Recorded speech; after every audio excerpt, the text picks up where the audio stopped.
ओम बड़ा देवाय नमः। ओम महादेवाय नमः।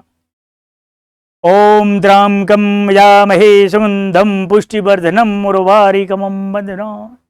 एक समय की बात है, भगवान बड़ा देव अखंड समाधि से जागे, सम्मुख देखा कि ब्रह्मदेव खड़े हुए हैं। हाथ जोड़ करके ब्रह्मा जी ने कहा, हे प्रभु देवादिदेव बड़ा देव महेश्वर, कृपया करके मुझे ये रहस्य बताएं कि लोमस ऋषि की जब मृत्यु निश्चित थी और यमराज ने ये कहा था कि इनके प्राण में हरण करके ही रहूँगा, और मैंने भी विधि के विधान में ये लेख किया था कि लोमस ऋषि की मृत्यु इस अमोघ समय पर होगी, फिर भी उनकी मृत्यु ना हो करके उनको अमृत प्राप्त हुआ। ऐसा क्या कारण है, हे देवादिदेव, इसका रहस्य बताएं।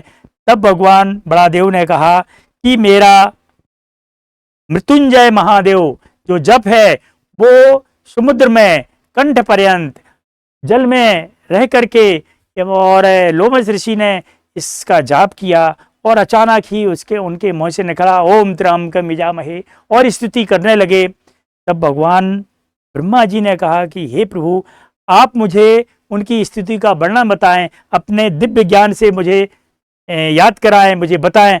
तब दिव्य ज्ञान से दोनों देवताओं ने, भगवान बड़ा देव ने दिव्य ज्ञान से ब्रह्मा जी को ये रहस्य बताया, और ये रहस्य के बताते हुए उन्होंने कहा कि उन्होंने इस तरह से स्तुति की, लोमस जी ने जाप करते हुए कहा कि आप बड़ा देव स्वरूप मृत्युंजय त्रिलोक के संरक्षक हैं, महाज्ञानी हैं। हे देव, आप ही सर्वस्व हैं और सभी पृथ्वी में, तीनों लोकों 14 भवन में आप ही सबके स्वामी हैं।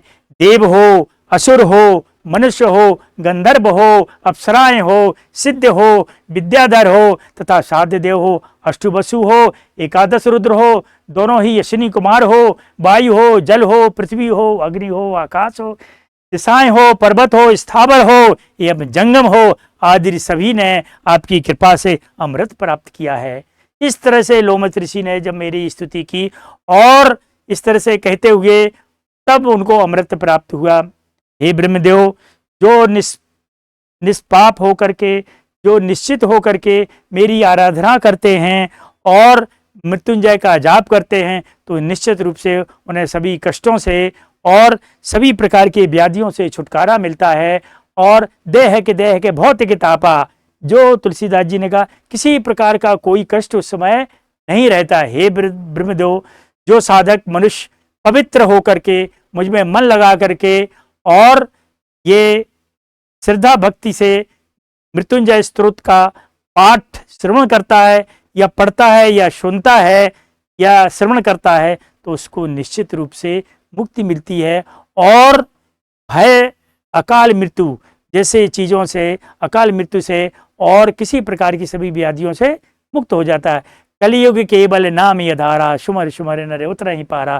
फिर कहा कि कलियुग में तो इतना समय ही नहीं मिलेगा। भगवान बोले एक नाम ही आधार बहुत है। ओम बड़ा देवाय नमः, ओम महादेवाय नमः। इसने में ही आपकी पूरी तरह से उन्नति हो जाएगी और आप सभी प्रकार के कष्टों से मुक्त हो जाएंगे। जय जय बड़ा देव की, जय जय महादेव की।